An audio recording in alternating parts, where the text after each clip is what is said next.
Well, good evening, good morning, good afternoon, global population. Sam Fisher here. Say hello, Will. My next game I've been working. Oh, he's been working on a game, apparently. He's been using tabs, making his own thing on tabs. Totally accurate battle simulator or whatever. And I'll be calling it Alpha. Okay, we're calling it Alpha apparently. Anyway, stuff, things.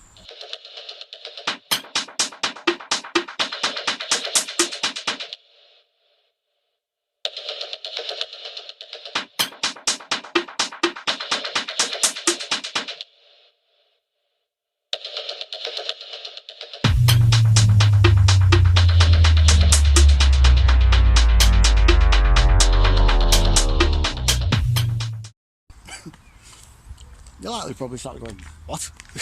Excuse me? What are you doing? Go play! What are you talking about? Well, I thought I'd get some of my thoughts right now out there. Because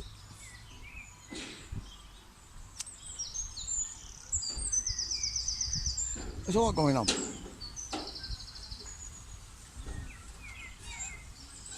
I have several different series all going at once. It isn't like unusual for me. And as always, they're all connected in some way, shape or form. As is everything.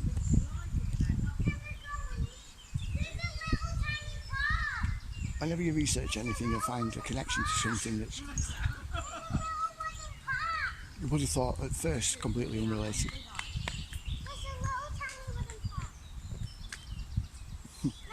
But No, I can't go on that one. Can't go on that one, Ella. It's easy. it always turns out that it is connected if you follow the evidence. And that's where a lot of people fall down, stop short. Always follow the evidence. What do I mean? Let's just use UFO phenomena and the paranormal as an example. There are numerous commonalities between the two, between the paranormal and UFO.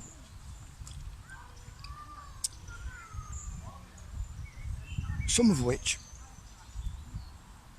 most, if not all, of the UFO researchers ignore. And that's the fact that usually a few days before an abduction and a few days after, there's a heightening in an intensity of poltergeist phenomena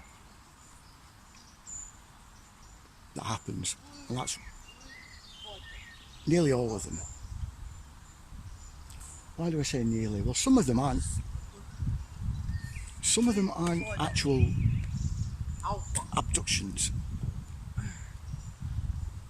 in a way. You see, there's two types of UFO phenomena. There's the lights in the sky, and then there's the nuts and bolts craft. The nuts and bolts craft are ours, yeah, humans. This is a program that's been going on since the Nazis, basically. It was just co-opted and changed a bit when those Nazis went over to America during Operation Paperclip. If you don't know what that is, that's when the US took Nazi scientists over to the US, quite willingly,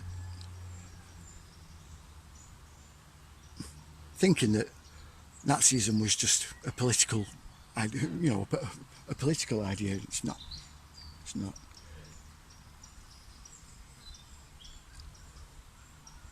Nazism is in of itself a religion, a very firm belief system. So what you end up getting is you end up getting ideological Nazis, and this is what these scientists were. They were idealized Nazis. most assuredly. And this was because it was only those kind of people that Hans Kammler, who was the head of the Special Projects Division for the Nazis, a close friend of Bormann and Himmler, that he himself was also an ideological Nazi. Same with Himmler and Bormann.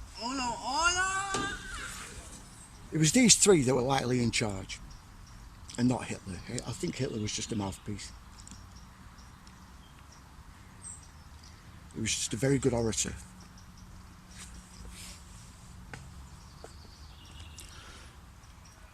But it was those three in the background that were the actual meat and potatoes of the actual movement. Go on then, we're going over there. Anyway, it was then that set up the UFO program over in the US, or helped them with the UFO program, and it's progressed ever since after that. You get people like Edward Teller and Boyd Bushman and several others. Dennis Bushnell. All of these people were still are some of them heavily involved with the UFO program,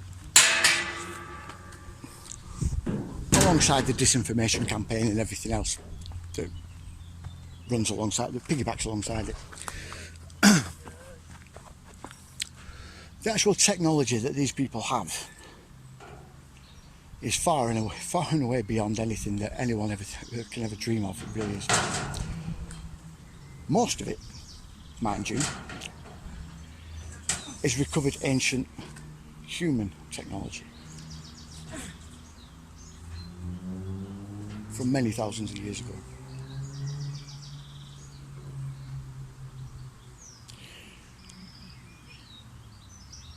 Most of this technology is what most of the wars are about today. There was something I heard yesterday, and it's about riots in Serbia, in Kosovo, about Kosovo. You can see the tensions really starting to heighten over there.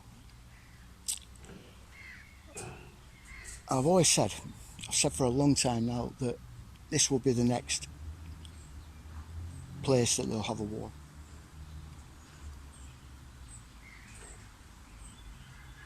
And that's because of the pyramids. But anyway, I'm getting off topic here, right?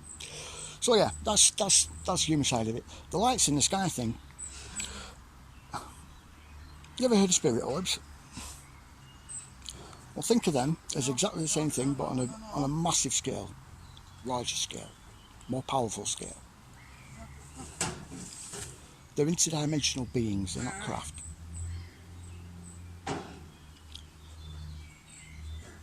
And it's the same with the abductions, when people get abducted. You can tell the difference between interdimensional beings and the human derived abductions, because they occur a lot as well.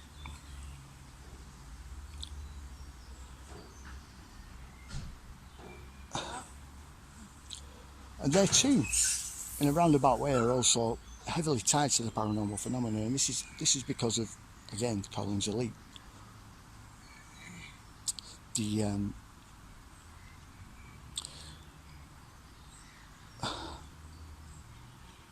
The demonic influence, in a way.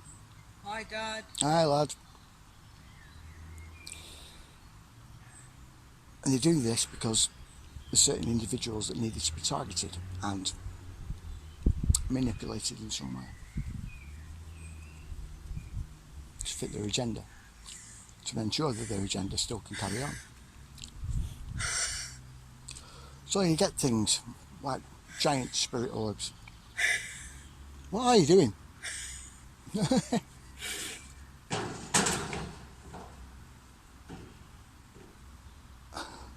Are they malevolent, or are they benign?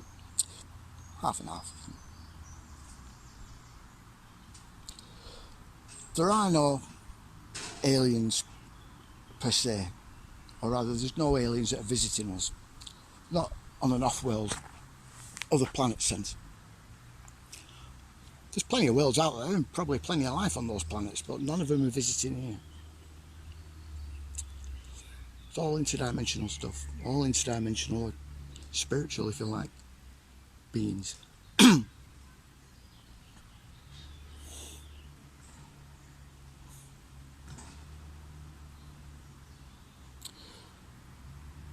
So yeah, that's just a small example of the commonalities between two different sort of subjects. Now they lead into our ancient history, our ancient past, genetics, anthropology, all sorts.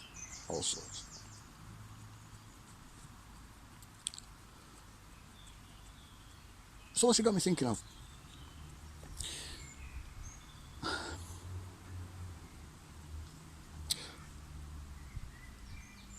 I'm pretty much damn certain now that whatever the Yrjö-Koskinen were up to, or maybe their ancestors, the Doggerland sort of people, were up to, was something very dark. Very, very dark. And whatever that was, altered the course of humanity forever. Or from that moment on, anyway. The reason being is because the paranormal and extreme violence, extreme bloodshed, it's very strange, dark stuff, seems to follow their path all over the place. This is why you get the Scythians, who are the most direct descendants of the Yrjö civilization after it collapsed, after it failed, it sunk. Hello, mister. This is why the whole of that Asian steppe region, yeah, all the stands, including Afghanistan, are all very sort of dark places to be. Why the whole of the Black Sea Basin is just filled with extreme darkness. Look at Romania as a prime example. Yeah? Home of the vampire legend. People like Vlad the Impaler and Elizabeth Bathory there and loads of others. The whole area is just steeped in just extreme, dark, evil shit. Always. Whole of that region. And this is because of them. This is why I think it happened before they got to the Black Sea, whatever they did. Because the only places that hold a candle to that Black Sea area for paranormal phenomena and everything else is the UK and the Scandinavian countries. They just so happen to be two of the main areas where quite a lot of the Doggerland tribes went to when the English Channel filled the first time, before the tidal wave. Now some of them did go through France, yeah. But the main, most of them went through Scandinavia and towards the UK. When that tidal wave hit, they moved over to Ireland.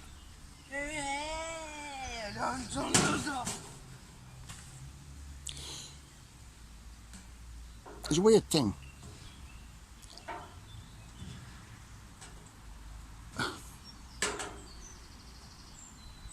A very strange thing, and that's to do with the Merovingians going back to France. Well, they were in Germany and then they moved to France. I started off the kingship of the Merovingian line.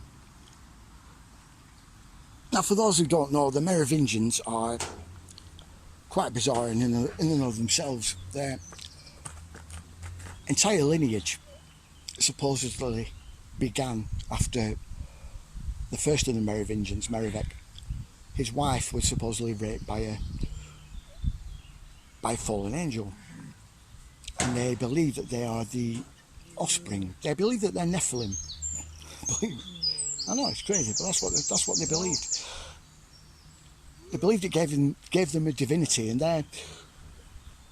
it was Charlemagne's unification of the Holy Roman Empire that was his atonement, that made his lineage the most legitimate. Hello, mister. That was their atonement, you see, and that granted their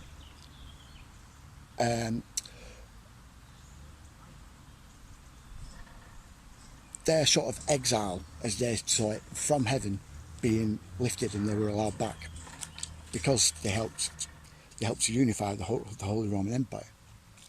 So Charlemagne's line is still holy to the Vatican. We're still dealing with this now. Most of the Merovingian lines, yeah, especially the pure French, which is who were classed as a purist because of Charlemagne, they're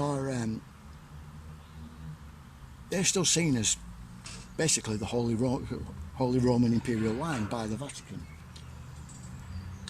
And these French lines, one of which resides in America at the moment, and who is the descendant of Louis XVI.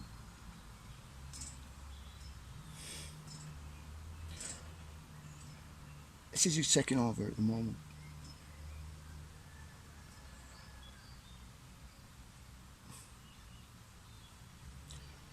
But then you get the other lines, strong Merovingian lines, like the Wallenbergs, Yrjö-Koskinen, and the Yrjö-Koskinen, sorry, it's a really hard Finnish name to remember, but those lines are very very high up in the pecking order. What? You okay? Yeah, I'm okay, yeah. You get the Orsinis and Savoys, Bembos, Zeno Farnese, the Italian lines. You get the Sassoons, that is the Israelis.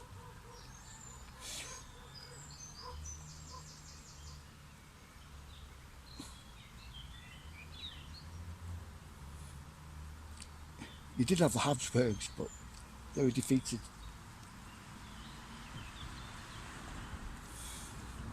All of these are descended from the Eratan lines, from the Eratan elite, I think, or Doggerland elite more than anything.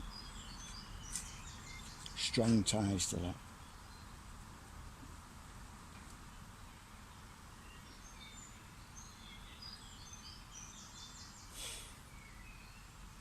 One of the things they did, and I'm fairly sure of that now, I truly believe that the Errata are who the Ubaid tribes thought were the Anunnaki, thought were gods. And that's because of the technology that they had. Some of the things I've found and discovered about just in and around that area is just astonishing. Far beyond anything that we can explain, basically.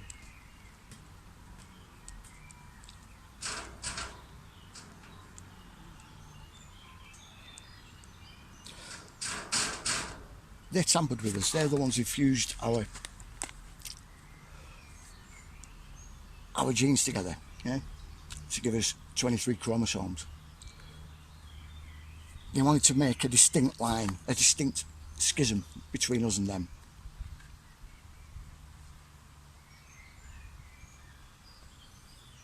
Complete separation. To define them and us as us. They are the children of Adam as they see it. It was them that was promised to be gods in the Garden of Eden, their ancestors.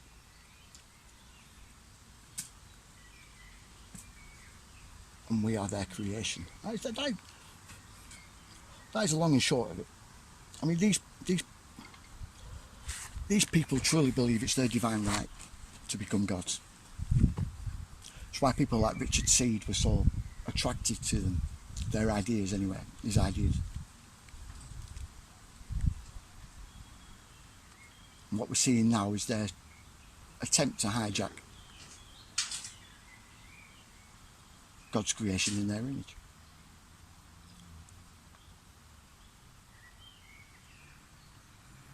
Their first act in becoming deified is a transformation of the human race to something of their design that they want. Their act of creation, if you will. Well, it's not really, it's just a facsimile. It's just stolen technology.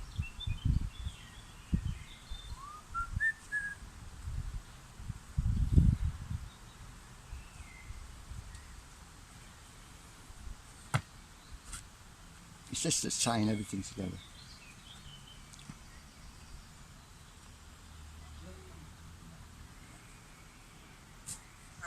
Anyway, I know it's a bit of a depressing one, but I thought I'd get that out and down on YouTube video. Yeah. Anyway. Oh, over. What? I like Daddy's videos. No, he actually likes Daddy's videos. Well, of course you do. Everyone likes my videos. It's called Sam Fisher. Yeah. Right. Touch it. So anyway, like, share, subscribe. You know the drill. See you later. You fucking know. You don't know? Nope. Viewers, you don't know who the cameraman is. No. You don't know why you're being made to see these things. Nor do I. You're seeing me. I can't even see you. I may be dead by the time you watch this. Very possibly are. You don't know who's the man who's making things he wants you to see. Destroy your television sets now. Just listen to no orders. That's all I can tell you at this point of They can't win because, as I've all said in my other metaphysical work, evil contains within it the seeds of its own destruction. And one really needs to meditate on that deeply and also see it applied in your own life. With the tossers that surround us and the other evil injustices that are done, even in plain view. Watch that experience. Watch what happens to a person that who's evil and ruthless and negative. Just observe it. And you'll notice that this is in fact the case. And it's certainly the case up the fractal. Evil contains within it the seed of its own destruction. The moment that you take that kind of anti-human negative stance, you're just waving a red flag to nature, go come and get me. Which is exactly what's happening now. It's called the age of revealing and the age of awakening. All the message that somebody like me can give is, can you please get into the spirit of that? Because it's happening anyway. And you can either get into sync with it, or you can just sit there and be smashed when the river takes a turn. Your ego boat, right, will be smashed. Can you let go of the shores, like the Hopi prophecy says? Can you let go of the oars and go with that flow? Because it's a very dynamic flow, and it will handle it. What happens with us is that we think, oh my God, what's little old me going to do? It's really difficult, and then it becomes like you're suddenly taking it personally, as if your ego is going to be able to run out there like in the old days, grab a sword and do something about it. We have no capacity in that realm. It's a mixture between tremendous responsibility and self-awareness of it, but at the same time the ability to, as Neil was saying, go yin, let go and let the higher force guide you, because without that guidance, you're pottering around is like a kid with a giant sword, playing games. A higher form of guidance and a higher form of strategy takes care of this. It doesn't mean abnegating the responsibility, but it means try to always remain with your head in the clouds with your feet on the ground. This is both a physical war, but it's also a psychic one. And the guidance that comes to you is the most important thing, and it will show you where to go and what to do about it. And that kind of particular guidance I'm talking about is not the same kind of sorcery that the Black Lodge has. They have high intelligence, and they have tremendous human knowledge about us on the most fundamental level. But they lack that connection to the higher intelligence. And that's their ultimate downfall, together with what I said about evil having the seeds of destruction within it. You choose that road, and you will be terminal. You choose the organic, living, feminine, flow of the Tao, and no matter what tyrannies exist in the world, no matter how things get bleak, even if things get 10 times as bleak as they are now, worse, like a prison planet, really and truly, as long as you're with that flow, you're in your center, and it doesn't matter, you see. So it's all about where you are, and they can't inhabit that place, which is why they want dominion, right, over the world. If you can't rise yourself, what's the next best thing? Push everybody down. You're actually remaining exactly where you are, but you've done a good job, like the teachers and bastards we have to deal with every day. They're going to, push you down, and then they feel mighty high. Well, that's what the Bushes and Obamas and the Stalins and all do. They cannot rise themselves, and we have to understand this. They're static spiritually. And the moment that you start doing your spiritual homework, the moment that you do your spiritual homework, you are then on the road to victory.